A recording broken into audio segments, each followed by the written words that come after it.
Well, thank you so much for the sweet introduction. As introduced, my name is Zubair. I work at Mattermost. Today, we are going to talk about performance, but purely on the client side of performance. I think most of you or most of us have been hearing a lot about backend performance, database performance, server performances. But today, we are going to focus primarily on client side performance. So a little bit about what Mattermost is. Mattermost is a collaborative platform. We have plugins, AI automation, all of that. So it's an enterprise and open source platform tool for communities to engage in. So before we start, this is the user interface of the Mattermost. This is important because that we are going to use some of these in our measurements when we are doing the performance. So we have very much common to what today today's chat apps have. We have team sidebar, the channel bar, in the center we have the center, and then we have the threads on all of that. So this is what is visible to the user. And now we are going to talk about performance at scale. So as I was mentioning, at least in backend server teams, we have how many IO bottlenecks we have. You know what is the DB load and at the performance level, at the peak performance level, and then all of that. This is where the server side comes in. Now let's see what the client side performance specific, at least specific to Mattermost, relates to. So as a user, when you are when you have Mattermost open and you have other applications or hundreds of tabs open, the Mattermost starts crashing out. So that is what I mean performance for the client side, right? So we have one thing we have faced is high consumption by Mattermost related to other applications. That's the reason it performs poorly. So this is again what happens at scale. Now, also specific to Mattermost, when you actually start typing, you have delayed response of key of the text coming up on your text screen and all of that. So other things as well, specific to Mattermost is when you try to switch to other channels, it becomes very slow. So the loading of the complete channels is very slow. Loading of the teams is very slow. So very much specific to Mattermost over here. It takes a long time to load all the messages on your application. And sometimes you're also stuck on the loading indicator infinitely, right? So which is what we don't want. We want to have user to quickly switch to other channels, quickly switch to other teams, it to be as smooth as possible for the user experience. Now you might think, okay, now that client is running on your laptop or computer, why does the scale matters over there? Like, how is it different? If I have a high-end laptop, will my application work better if I have a very low-grade laptop, right? Usually that's the ideology over there. That's what we think. If you have a high-end laptop, application should run very much flawlessly, right? But thing is, at Mattermost, we use WebSockets a lot, WebSocket connections a lot. We pass in a lot of information on the WebSockets, the messages, the notifications, all of that gets passed through. And once all of them gets passed through, we use Redux in Mattermost.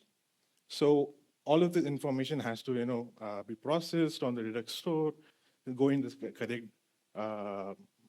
correct data table, and all of that on the Redux store.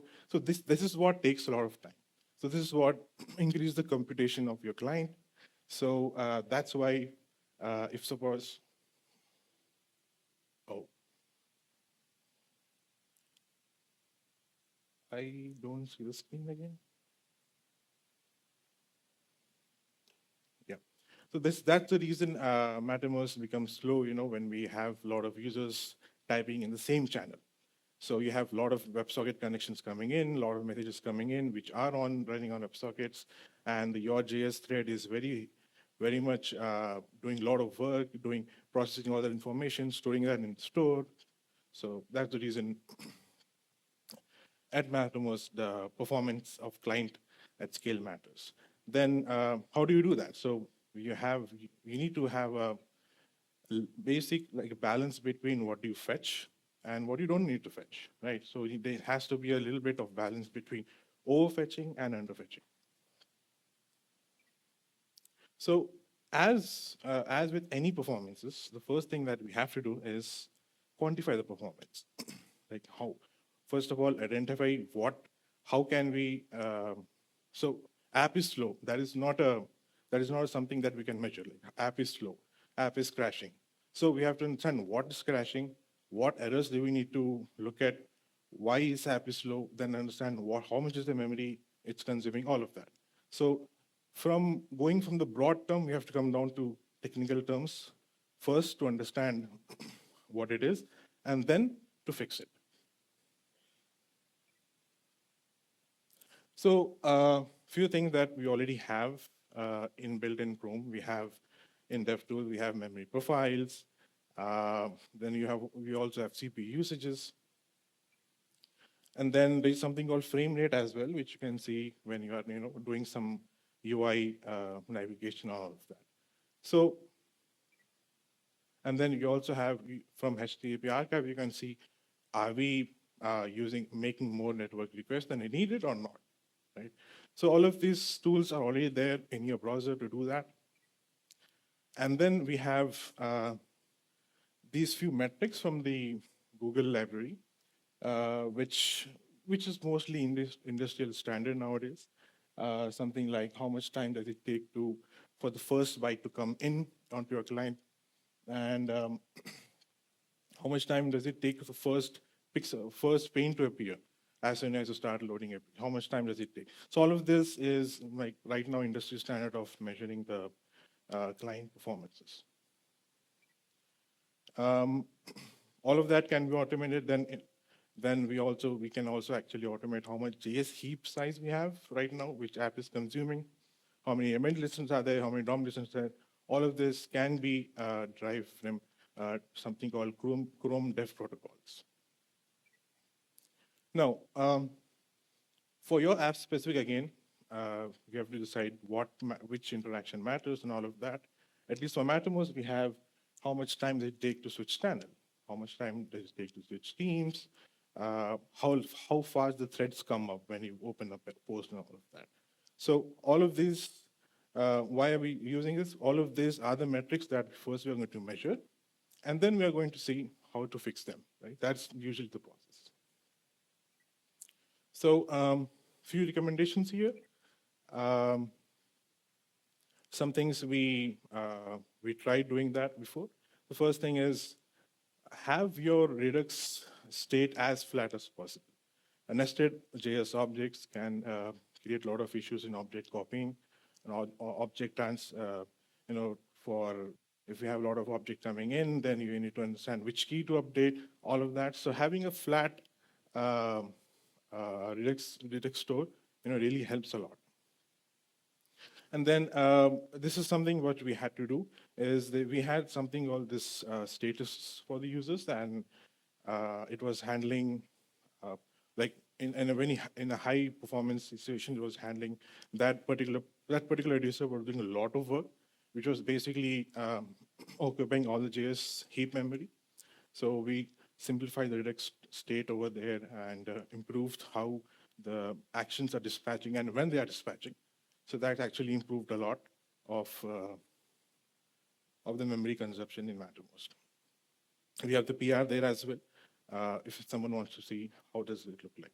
So key takeaway points, have your Redux store as flat as possible. And when possible, just to have a single pass reducer instead of having to reducer to run multiple times in a very short duration of time. Now, another thing is you can also do something called batching and pooling. Now, again, obviously, you might ask, so the problem here is that we have user status coming in a very short duration of time. We had to go to network and fetch that. So you might ask the question, okay, why don't you just send over send over the statuses over the WebSocket connection, right? That's usually what we do. But then, um, as with any performance improvement, we first see what the cost benefit, what's the cost, and then what's the benefit of it. If cost outweighs the benefit, we usually don't do. So that's what we did. We first tried to do, we first tried to send the WebSocket status of the WebSocket connection, but we found out that's a lot expensive. So we had to, fall back to just querying the network with the API. So again, how do you query? So we have this batching mechanism in Redux, which we're using to pool the statuses in a timely fashion. So again, key takeaway points. You can adjust the polling interval based upon traffic, how quickly you want statuses to get in. And then another thing is, don't put all your state in your Redux. I mean, that's a very bad part, and it's always often leads to slow apps and all of that. So, for example, what we're doing is we're also storing the caret position, which is the cursor of the text which you're typing. We're also storing that in Redux. So again, that's caused a lot of issues. Then we just move that from the Redux store to the regular React state. So recommendation here is, again, avoid storing everything of your React apps, local React apps states into Redux. Instead, move only, which is very much required in other places of application, right? So yeah, this one is, I think, very much common. Break down your applications based upon the, at least either you can say upon the pages which your user might go in and all of that. So we also did this splitting of the application, and then lazy loaded them to only need when the user actually goes to the application. Then there was another one as well, where we were not loading the React on DOM content loaded, so which we moved that instead of we doing that on load, we just moved that on DOM content on load. So all of this is fine. I mean, all of this is like specific performance improvement that we had to do to actually do that. But then again, if you see, a lot of this work was very much done manually without we understanding, okay, does it improve? Then when we're actually doing the work, then we found out, yes, it actually improved. So we wanted all of this to automate, like how to do that. So with any client-side performance, there are a few caveats, I would say. So network latency will like eat away all your hard work. If your network is slow, then no matter how efficient your client-side app is, it's going to appear slow to the user, right? So, and then any of the measurements of the client side will involves a lot of other things, like where the application is running, which client is running. So you need to understand all of that. So with client-side performance, I feel that comparison is the key. Comparison with a repeatable environment is the key. So that's where we come to the load test. Load test, but for the client side, right? We in Mattermost, we already use an existing application. We have custom built the load testing application, which we were using for many years, which we were testing for the how fast the application is on the network layer. Like basically, we were doing network requests and just measuring all of that on the server side. So even if you, let's say, for example, user is typing a message, that we're not actually connecting to the client and to measure that. We're just sending a network request saying user is typing. So there is a clear divide between client and the server on the load test. So all of the load tests of the existing one was done for the server and the database to understand how efficient those two works. So few things that it was good at, it is good at. So basically optimization where the bottlenecks are, where the IO errors are being happening, and how efficient the API is, all of that. So this the load test helps us to reproduce bugs and investigate what's going wrong and all of that. So this is the Grafana board for server load test looks like. We have how many DB connections that we are running, then what is the average duration for a user creating a post. So all of this is, again, done on the server without any interaction of the client side. So this is the repo. It's open source. People can use this for, I mean, it's very much focused towards load testing Mattermost, but yeah, you can see how we have built the application.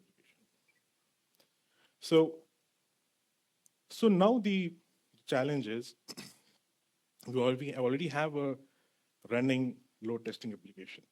So can we use this to actually measure the client-side performance? So that was the question. So if I don't know if anybody use K6 here? K6. So it's client-side load testing tool. But we wanted to see how does it work, but then we fall back saying we already have a load testing application built in-house. Can we just extend it to measure client-side performance? So that was the idea. And that's where we started with. So a little bit about the load testing architecture before we get into the client-side thing. So we have this, we have the application layer, and then we have different services that we have, like file storage, all of that, connected all of them through a proxy. And this proxy is where your Mattermost is exposed, right?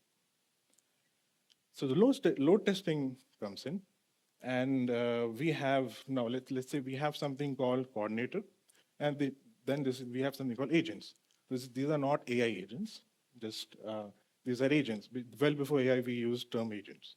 So, and then basically what these agents are users, are the users interacting with the application. Basically bots, let's say. And then how do we measure the performances? We have, we connect it to the monitoring system, and then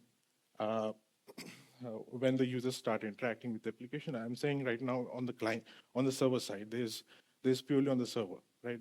Client server here means bot making a network request, right? So what do we have? All of these agents or bots doing other things like creating a post, switching channels, all of that to the API, to the Mattermost application. And then all of this is, the metrics are being passed on back to the Prometheus, where we consume that over Grafana and see. And then we have this loop saying, we have this loop saying, okay, if you have, if percentage of 500x is this, continue doing the load test. So that is how the complete loop mechanism works. So, deployment of this load testing tool was, we kind of abstracted all the layers of, underneath the layers, we abstracted them with just simple JSON files. And we were like, what's the cluster of application, what's the cluster that this application should run on, how many instances of database, and what's the type of database, all of that, custom built for the Mattermost application. Then how many app instances that you have. So all of this is, we just give the configuration of JSON file, and that particular JSON file gets converted to Terraform. We use Terraform for deployment and creation of the load testing tool, and that runs on AWS. So control is what is the brain of the load testing tool. So it sees, okay, for example, if you are trying to see how many users at a time can use Mattermost, right? Let's say it is 500, 10,000, how many of them? So we start the load testing saying, you know what, keep adding users until the threshold of certain metric is this. So it's going to start adding users and see, okay, what is the metric? Oh, it's well below the threshold. And then it's going to then you start. It's continue keeping. It's going to continue keep adding them users until that particular threshold is reached. So that's where we see. That's where that's the job of the coordinator over here. And the threshold which I was talking about right now is something like this. So we see, okay, percentage of HTTP errors should be this one. Until you reach this particular threshold, keep adding more users or remove users, all of that, right? So this is job of a coordinator, and this is the restrictions that we give. So inside the agent, now we are inside the agent. Inside the agent, we have, so all of this is done on the HTTP layer. We have the controllers which are responsible for making network requests, for example, to create a post, right? So all of these controllers are basically individual users. And then to simulate a user, we just give the instruction saying, how, for this particular frequency, follow a thread. Or for this particular frequency, click a user profile. Now, all of this, as you can see, is the network request underneath, right? Now is where we need to start adding, okay, if this is what the current load testing is, how can we add the client to it? So that it actually makes, a physical, not physical, at least have a browser and this, very much match closely what the actual users would do, right? Create a post by actually typing the post and then clicking the button of post, going to the channel, clicking the button, switching the channel. So we need to get this behavior inside the load test. So what do we do? So we take one of the controller, which was the agent that you assigned. We convert that to something called a browser controller. So browser controller basically runs a headless browser, a Chromium, it runs a headless browser, where we are using Playwright in it.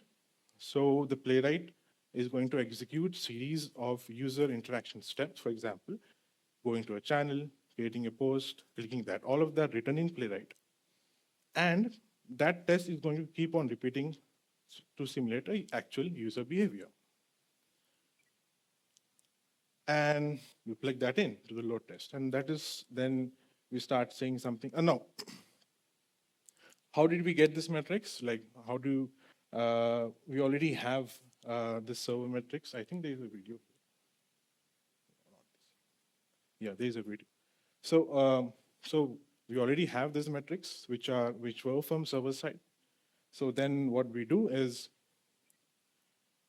we add more metrics to our front end, to our application. So the way we do it is we introduce the Chromium DevTools protocol into the application. We also have the metrics which I have shown you earlier. For example, first content output and all of that. We measure that, we send that to the server. Server sends that to Prometheus to store that. So it's kind of scraping from every client. Right, it's scraping all these metrics, sending to the server sends that to the Prometheus. And then from Prometheus, we connect that to Grafana to see how clients are interacting. Like how many of the particular users, how many users have more time switching team or switching a channel, all of that. So what is this accomplish, right? What does this gives us? So this gives us a controlled environment to actually measure client-side performance. Now, the reason we don't do this on, let's say, QA laptop is because, again, the test will be dependent on that particular QA laptop, and that laptops can change. So we have this repeatable client-side test we run alongside with the server load test on the same environment. All the protocol is the same.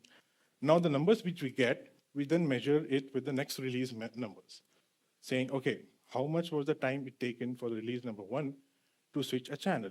Does it increase a new channel? If there is an increase, then we'll know, okay, there has something went wrong or something happened that is now leading us to a higher number in the metric of switching a channel.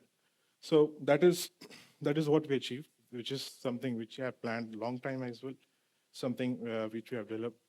Um, so with that, we were able to do browser load testing, have a unified load testing tool not only for the server side but also for the front end client as well. Now, what this gives is continuous improvement. As you know, with performance, there's always room for improvement. And again, all of this is open source. Even the work we did for the client side load testing is also open source. And so that's all I had. And thank you so much for listening.